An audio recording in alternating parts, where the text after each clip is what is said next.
A River Flowing Hill. Act 1. The Ascendance. The Cold Spring Overture. Introduction. The genesis of all being. Every majestic river, every lifeline of great civilization, invariably begins with the smallest, most unassuming whisper. This is nature's immutable law, and simultaneously a metaphor for the potential inherent in the human soul. What we witness now is not merely a flow of water, but the primordial overture emanating from the very core of existence. This overture, still a work in progress, carries the purest and most elemental melody, destined for an uncompleted symphony. This originating point is a sanctuary, perfectly isolated from the pressures of time and the clamor of the world.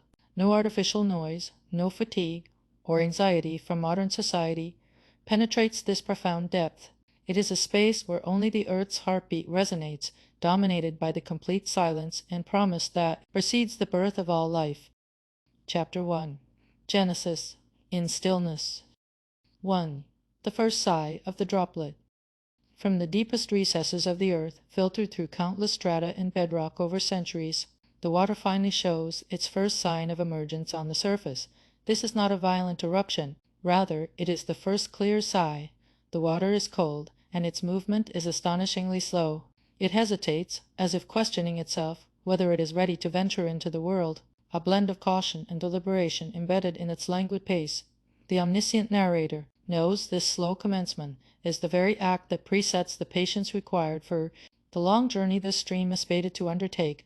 The coldness of the water symbolizes its uncontaminated purity, and its slow speed the time allocated for contemplation. This trickle transcends mere physical presence. It is a silver thread, a delicate masterpiece gently spun by the earth.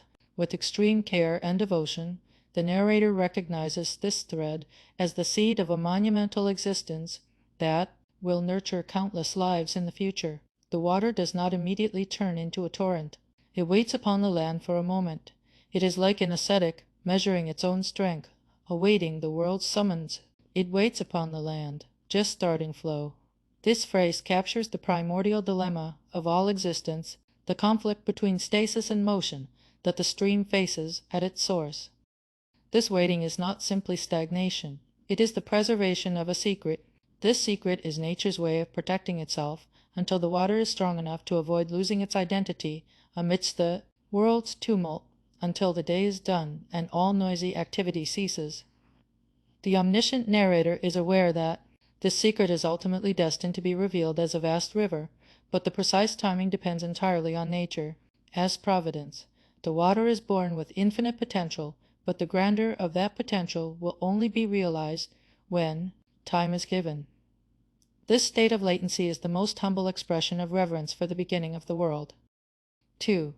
The cello's depth and the piano's purity. The voice of the overture. Music captures this moment of solemn, quiet emanation. The cello becomes the principal voice of this overture. The tone the cello breathes is that of deepest blue.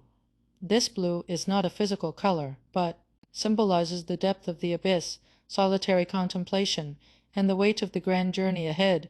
The narrator perceives that the cello's low reverberation compresses all the solitude and endurance the stream will face. The cello's tone portrays a perfect stillness. The journey has not yet begun, but all its direction and purpose, all the forthcoming trials and achievements, are already nested within this moment of suspension. Against this profound background, the sound of light piano keys chimes fresh and new. This sound contrasts with the cello's gravity, representing hope and purity. The omniscient narrator realizes that this piano sound reflects the psychological state of the stream, its childhood, under quiet skies before it knows the pain of the world. The sound reflects the wonder and infinite curiosity toward a world yet unseen, untainted by the complex logic and calculations of the world.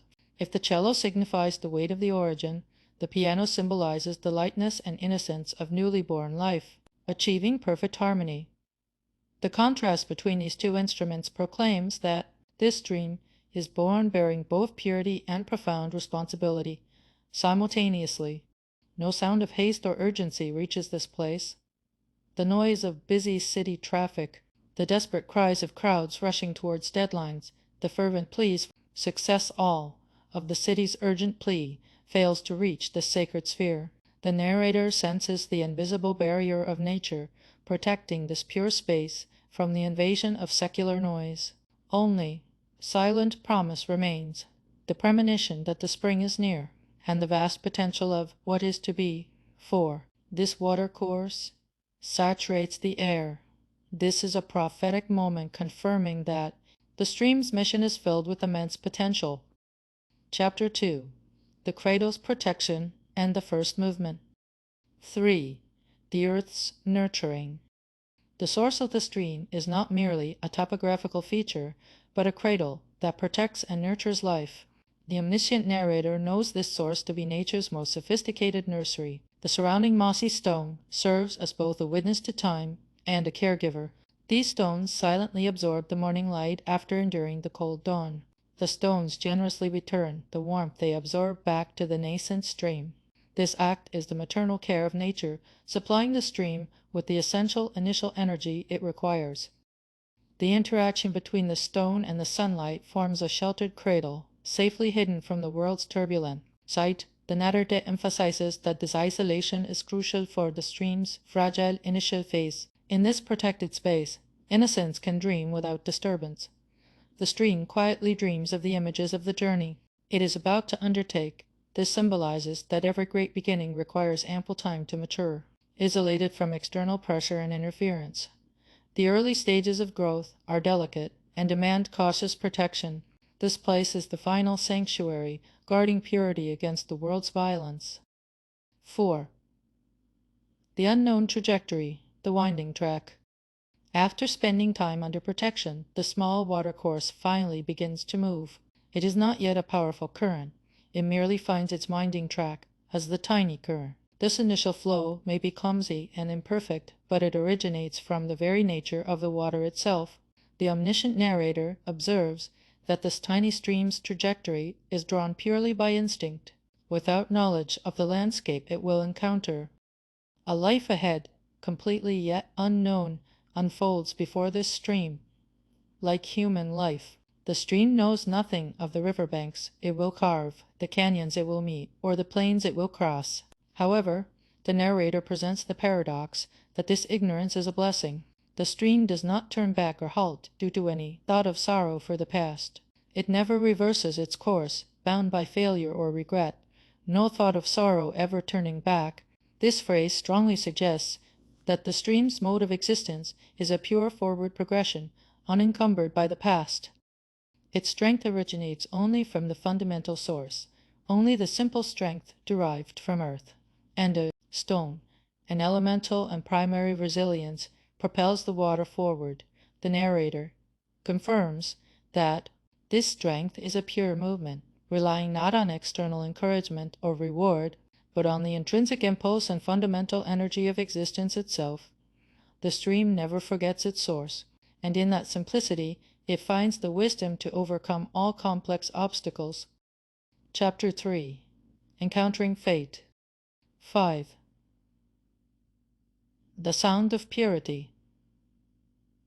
The purest sound. The environment of this source is pure, not only visually, but orally. The air is thin and rarefied, free from the weight and pollution of the world. The light is soft and pale. This is not the harsh violence of intense sunlight, but the gentle luminescence of the dawn that softly envelops everything. The omniscient narrator explains that this thin air acts as a shield, filtering out the coarser elements of the external world for the stream.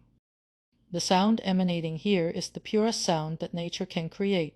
It is the water's own whisper, the friction against stone and earth without artificial amplification or distortion.